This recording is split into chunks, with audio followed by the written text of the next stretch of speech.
Assalamualaikum warahmatullahi wabarakatuh. This is the Stan Malik and today we have the second file for public nutrition, public health nutrition basically.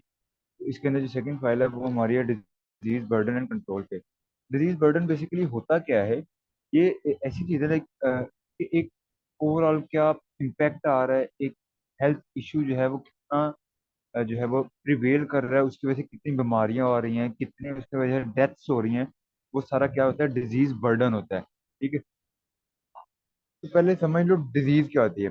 Disease an abnormal condition that negatively affect the structure or function of a whole or a part of organism. एक organism का किसी part का या overall पूरे organism का कोई structure या functional effect आ जाना, वो क्या कहलाता है? उसका डिजीज कहलाता है। It is not due to some immediate injury. और डिजीज जो है मोस्टली इमीडिएट इंजरी की वजह से नहीं होती। ठीक है, डिजीज ऐसी चीज, मोस्टली डिजीज उस टर्म में ली जाती है जो एक लॉन्ग टर्म आहिस्ता आहिस्ता चल रही होती है। ठीक है, और जो दूसरी फौरन से कोई डैमेज आ जाए तो वो इंजरी कह सकते हैं उसको। डिजीज समहाउ स्ट्रक्चरल या फंक्शनल डैमेज है जो कि एक लॉन्ग टर्म या स्लोली प्रोग्रेस करके सामने आया हो। ठीक हो गया। टाइप्स इसके अंदर दो तरह की टाइप्स होती हैं, communicable disease and non communicable diseases. अब वो कहते हैं कि कम्युनिकेबल डिजीजेस वो चीजें होती हैं, कम्युनिकेबल डिजीजेस वो होती हैं जो ट्रांसफर की जा सकती हैं, जो एक ऑर्गेनिज्म से दूसरे ऑर्गेनिज्म में ट्रांसफर हो सकती हैं। जैसे कि कोविड 19 आया, HIV आप लोगों को पता है, एड्स की बीमारी है। ठीक है, टाइफाइड फीवर, ट्यूबरकुलोसिस, आजकल जैसे कंजक्टाइवस वायरस आया हुआ है जो कि फैल रहा है। तो these all are communicable disease, infectious होती हैं और ट्रांसमिटेबल ट्रांसमिटेबल होती हैं, यानी कि एक जगह से दूसरी जगह जा सकते हैं। नॉन कम्युनिकेबल डिजीज क्रॉनिक होती हैं और ये मोस्टली एक से दूसरी तरफ नहीं फैलती। और मेन जो डाइट का रोल है वो नॉन कम्युनिकेबल डिजीज में आता है। यू नो दैट डायबिटीज है। अब ऐसा नहीं है कि डायबिटिक के साथ आप बैठेंगे तो आप भी डायबिटिक हो जाएंगे, तो उसने वहां पे कोई पाइपलाइन नहीं लगाई जिससे उसका ग्लूकोज आपके अंदर आ जाए। ठीक हो गया। तो जो नॉन कम्युनिकेबल डिजीजेज हैं वो ओबेसिटी, हाइपरटेंशन, डायबिटीज और CVD जितनी भी हैं, ये सारी की सारी जो है वो लंग डिजीजेज ऐड हो जाती हैं। तो दीज ऑल और नॉन कम्युनिकेबल डिजीजेज जो एक बंदे से दूसरे बंदे में ट्रांसमिट नहीं हो सकती एज सच उनके कंटेक्ट थे। ठीक है, genetically they can be transfer to generation, लेकिन कंटेक्ट से जिसमें स्प्रेड नहीं होती है पॉपुलेशन के अंदर। उसके बाद आगे disease burden, impact of A health issue on population in term of mortality, morbidity and financial cost. तो तीन टर्म्स के अंदर आप बात करते हो कि अगर किसी एक पॉपुलेशन में कोई हेल्थ इशू जो है वो डेथ, मोर्टेलिटी कहते हैं डेथ रेट, और मॉर्बिडिटी कहते हैं डिजीज रेट, अगर बीमारियां कॉज करता है या उसके अंदर जो है किसी किस्म की कोई हेल्थ इशू या बीमारी जो है वो, सॉरी, बीमारी कॉज नहीं करता, मतलब उसको डिजीज कंडीशन कॉज होता है। और दूसरी ये कहलाती है मॉर्बिडिटी, और मोर्टेलिटी होता है डेथ हो जाना, बीमारी होना या डेथ हो जाना। और financial cost, you know that के मेडिकल या हेल्थ ट्रीटमेंट के ऊपर जब बहुत सारी फाइनेंशियल कॉस्ट आती है, तो इन तीनों टर्म्स के अंदर कितना उसने इम्पैक्ट किया, कितनी बुरी तरह एक बंदा, एक पॉपुलेशन अफेक्ट हुई है, दैट इज डिजीज बर्डन। जैसा कि इसके अंदर हमारे पास अभी तक की जो एक बहुत बड़ी एग्जांपल है वो कोरोना वायरस है।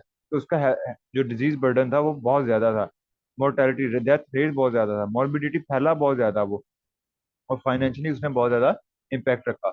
नेक्स्ट आ गया डिजीज कंट्रोल।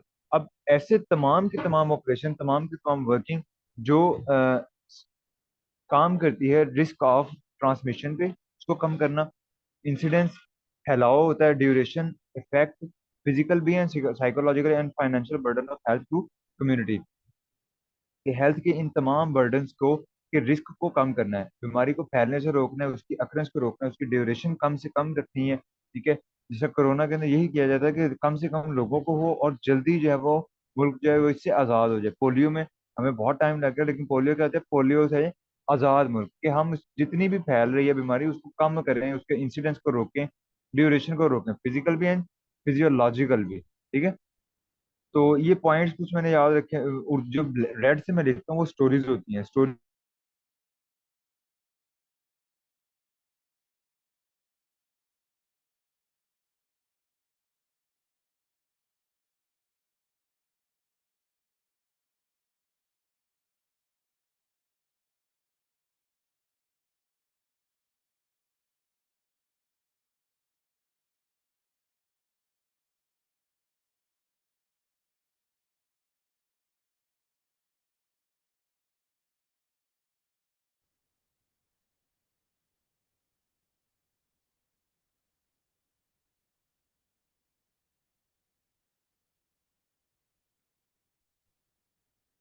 उसके बाद जो है वो हमारे पास था हेल्थ। हेल्थ क्या है? Complete physical, mental and social wellbeing. Mentally भी बंदा स्टेबल हो, माइंडसेट, फिजिकली भी सारा उसका स्टेबल हो, कोई डिजीज ना हो। और सोशल, सोशल क्या होता है कि वो अपने एक सोसाइटी का एक प्रोडक्टिव पार्ट हो। वो ऐसा नहीं है कि सोशली जो है वो बहुत डाउन हो, या वो उसमें जो है ना एक फ्लॉ है। तो तीनों तरह से वेलबींग होगा तब एक पर्सन जो है वो हेल्दी होता है। उसके अंदर बहुत सारे फैक्टर्स हैं जो कि इफेक्ट करते हैं, social and economic factor. Definitely जिसका सोशल स्टेटस अच्छा होगा, जिसके पास पैसे होंगे, वो ज्यादा हेल्दी की तरफ जाता है।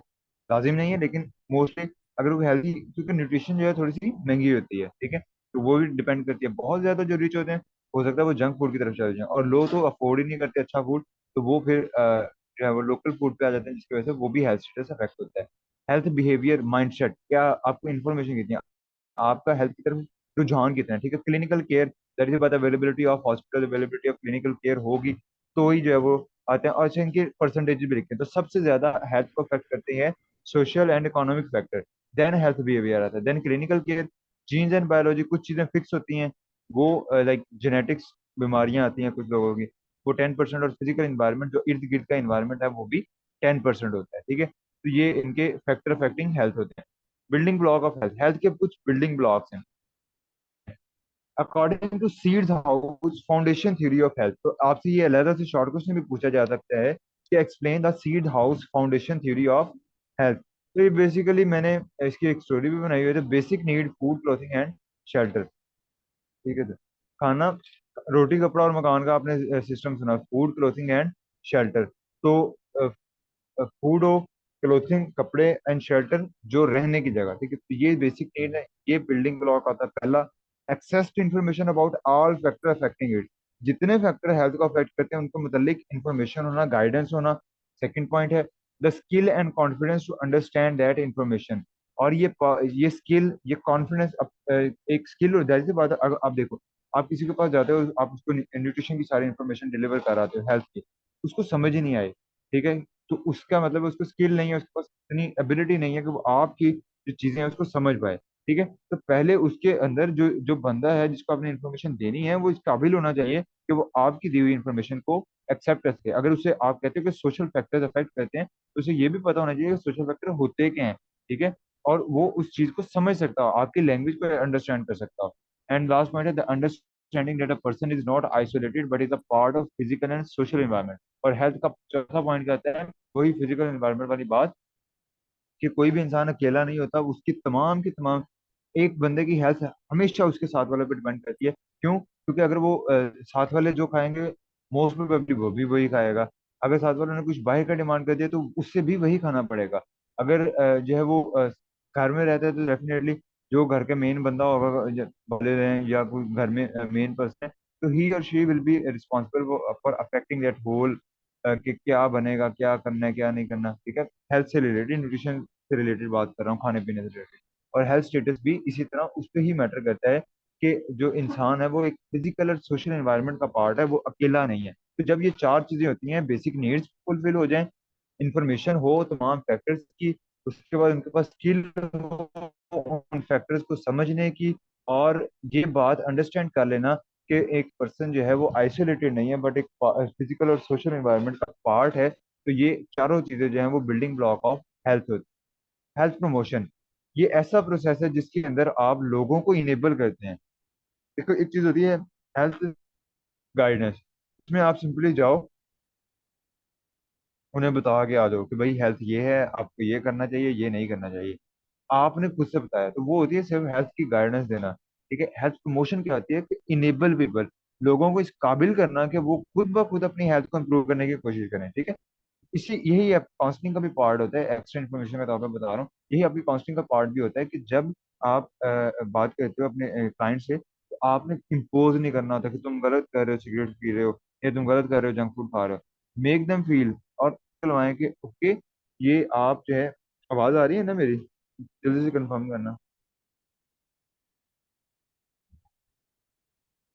ये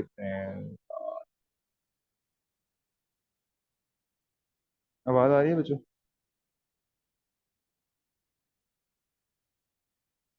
ठीक है। यार, कॉल बीच में आ जाना। अब वो कॉर्ड भी काटना पड़ेगा, वो जिसमें कॉल आई है, नंबर लिखा हुआ। Process of enabling people to increase their control over health and improve it, कि लोगों की हेल्थ को इम्प्रूव करने के की जो एबिलिटी है, उसको मतलब उनके अंदर एबिलिटी जनरेट करना। अच्छा, मैं काउंसलिंग के ऊपर बात कर रहा था।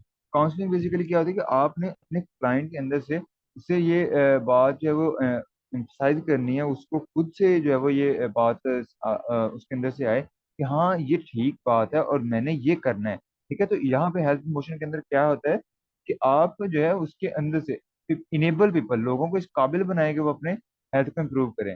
हेल्थ प्रमोशन इक्वल टू क्या है? Health education multiply by health public policy. ये एक टॉन्स एंड टिलफोर्ड ने इसकी डेफिनेशन बताई थी कि हेल्थ प्रमोशन बेसिकली क्या होता है कि इसके अंदर आप हेल्थ की एजुकेशन देते हो, अब उनको गाइड तो कर दिया लेकिन उसके साथ पब्लिक लेवल की पॉलिसी भी बनाते हो कि अब जो गाइड कर दिया, अब उन्हें कह दिया कि अच्छा आप जो है वो फ्रूट्स एंड वेजिटेबल्स खाएं, तो उससे पॉलिसी भी बनानी पड़ेगी कि फ्रूट्स एंड वेजिटेबल महंगे ना हो जाएं, तो आप पॉलिसी बनाएंगे कि फ्रूट्स एंड वेजिटेबल जो है वो सस्ते भी किए। तो ये पॉलिसी होती है, फिर ही लोग इस काबिल होंगे, फिर ही लोग इनेबल होंगे कि वो उस चीज़ को प्रमोट कर सकें, वो अपनी हेल्थ को प्रमोट कर सकें। इससे रिलेटेड भी पॉलिसीज हो सकती हैं, उसके अलावा और पॉलिसीज भी हो सकती हैं जिनके अंदर आप लोगों को हो सकता है रिस्ट्रिक्ट कर दें कि ये खाना ही पड़ेगा, ठीक है, या आप उस चीज़ की प्रमोशन शुरू कर दें। तो all of that at governmental level that need policies. Framework, framework कोई भी काम का करने का तरीकेकार होता है। फॉर हेल्थ प्रमोशन का फ्रेमवर्क क्या होगा? Building healthy public policy. सबसे पहला काम होता है पब्लिक की पॉलिसी बनाओ, पब्लिक लेवल पे पॉलिसी बनाए। पॉलिसी बनाने के बाद रीओरिएंटिंग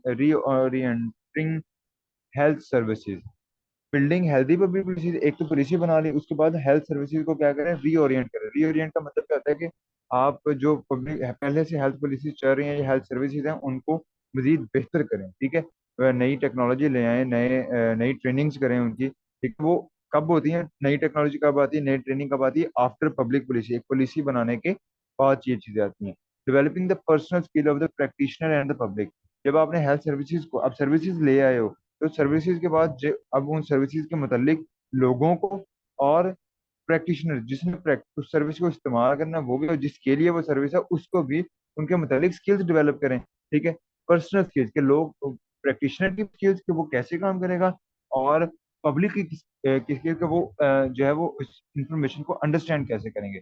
strengthening the community action, community action होता है कि एक पॉपुलेशन लेवल पे काम करना, पॉपुलेशन लेवल पे चीज़ों को लेके जाना और हेल्थ को प्रमोट करना। तो उसके बाद जब आपने हेल्थ सर्विसेज रीओरिएंट कर दी, आपने प्रैक्टिशनर की पर्सनल स्किल्स को डेवलप कर दिया, पब्लिक की डेवलप कर दिया, देन क्या आता है? कम्युनिटी लेवल पे आप करेंगे। पब्लिक लेवल पे आपने लोगों को मुतालिक लेवल कर दिया, कम्युनिटी एक्शन जिसमें एनजीओ चलती हैं, ठीक है, तो उनके एक्शन को स्ट्रेंथन करना। और एट द एंड क्या होगा? प्रैक्टिशनर लर्न कर लिया उसने, पब्लिक ने लर्न कर लिया, कम्युनिटी एक्शन हो गए, ठीक है। तो इस सारे की वजह से क्या बनेगा? एक स्पोर्टिव एनवायरनमेंट बनेगा, जो इसमें हर जो सेक्टर्स हैं, ऑल सेक्टर्स जो है वो एक दूसरे को सपोर्ट करके जो है वो उसको प्रमोट आउट करेंगे।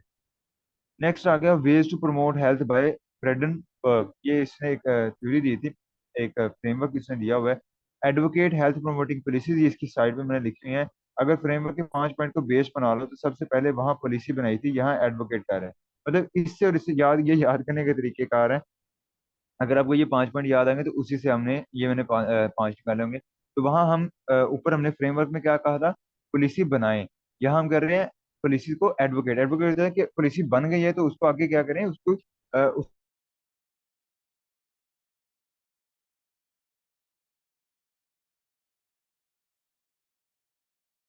बताएं कि हेल्थ प्रमोटिंग पॉलिसी क्यों जरूरी है, क्या है इसके अंदर, और ये कैसे इंपैक्ट लेके आएगी, ठीक है। एडवोकेट करें। Give access to primary health care, उधर क्या था? रीओरिएंटिंग हेल्थ सर्विसेज, तो उसी में हेल्थ सर्विसेज के अंदर ही क्वालिटी प्राइमरी केयर आता है, तो उस चीज को भी अब एक्सेस दें। उधर हेल्थ सर्विसेज थी, यहाँ पे क्वालिटी केयर आ गया। Developing the personal skills of practitioner and public, increasing,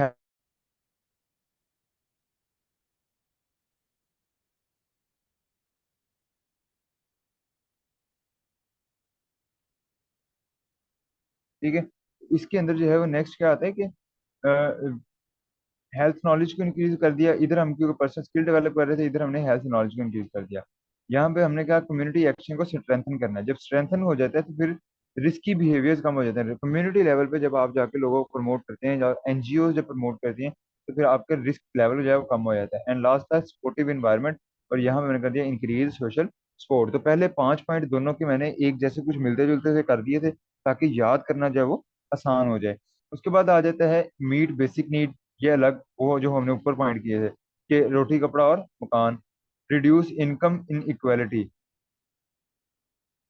अब इसको मैंने याद करने का, सोशल सपोर्ट करती है। सोशल एक बंदा जो है एक इन्वायरमेंट में रह रहा है, तो सबसे पहले एक इन्वायरमेंट में, एक मोहल्ले में रहने के लिए आपकी क्या जरूरत होती है? बेसिक नीड्स होती हैं। रोटी कपड़ा मकान। अब रोटी कपड़ा मकान कहाँ से आएगा? जब सबको कैसे मिलेगा? जब इनकम की इनइक्वालिटी कम हो जाएगी। ठीक है, इनइक्वालिटी जो होती है कि अमीर अमीर था और गरीब गरीब था, तो फिर बेसिक नीड तो पूरी नहीं ना होगी हर एक की। ठीक है, जिसके पास बहुत होगा उसकी बेसिक से बहुत ऊपर चले जाएगी, और जिसके पास नहीं होगा उसकी बेसिक नहीं मीट होंगे। तो इनकम इनइक्वालिटी, बेसिक नीड को फुलफिल करने के लिए इनकम इनइक्वालिटी होनी चाहिए। इनकम इनइक्वालिटी के लिए रिड्यूस स्टिग्मा एंड मार्जिनलाइजेशन। अब स्टिग्मा क्या होता है कि वो एक जो जिसको कहते हैं इम्तियाज होना एक चीज को, एक जो है वो बाइएस्ड बिहेवियर होना, किसी को बहुत ज्यादा सपोर्ट कर देना और किसी को जो है वो बहुत डाउन लेके चले जाना, तो उस चीज को नहीं होना चाहिए। तो इनकम इनक्वालिटी इसी से कम होती है डेफिनेटली। तो यानी कि अगर आप बेसिक नीड को मैच करना चाहते हो, तो उसके लिए आपको इनकम इनक्वालिटी को कम करना पड़ेगा। और इनकम इनक्वालिटी कैसे कम होगी? जब आप स्टिग्मा और मार्जिनलाइजेशन को कम करोगे।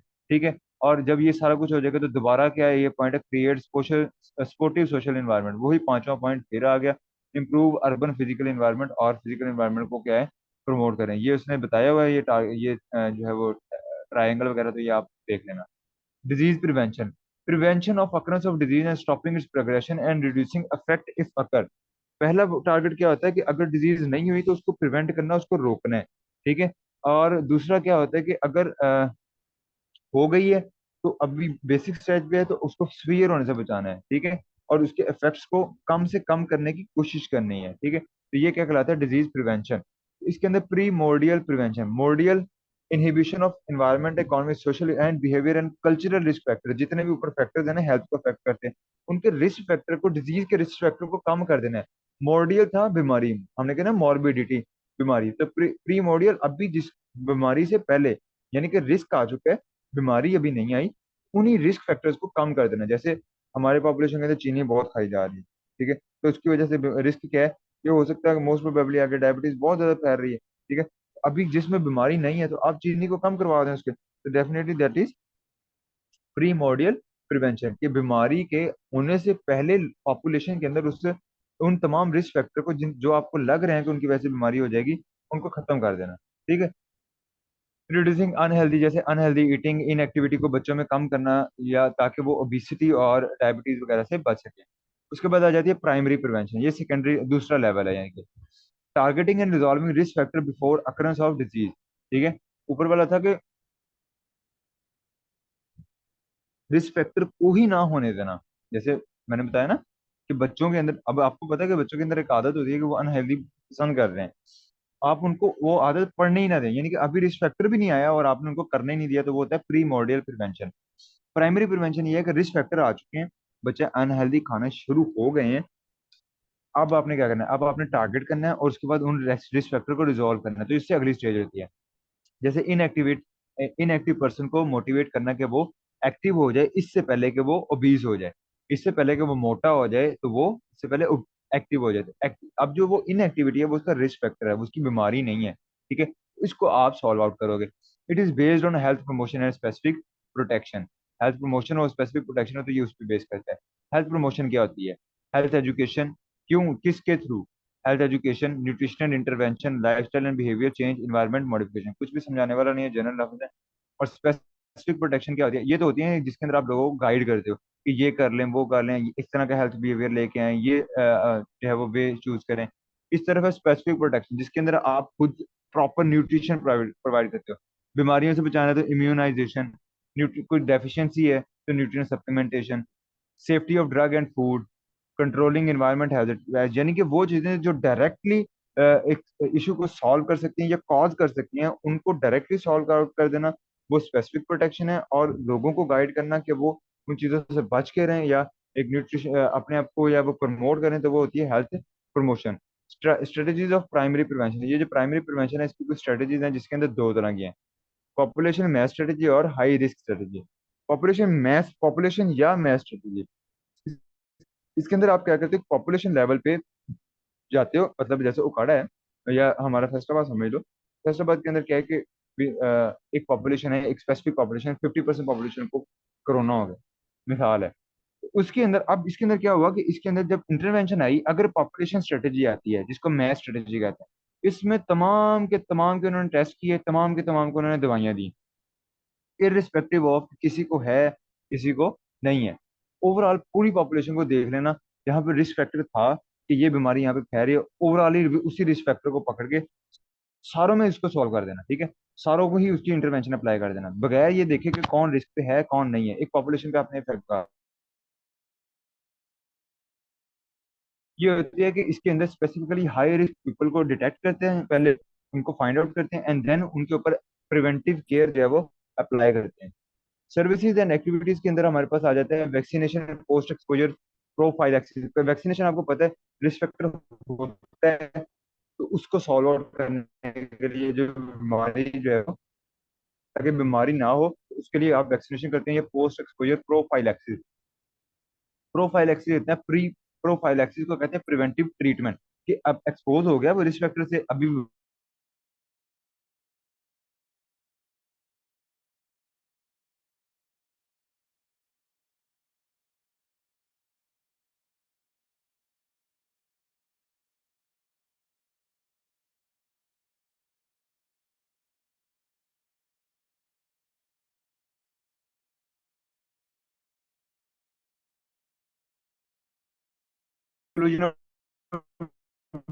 Disease prevention.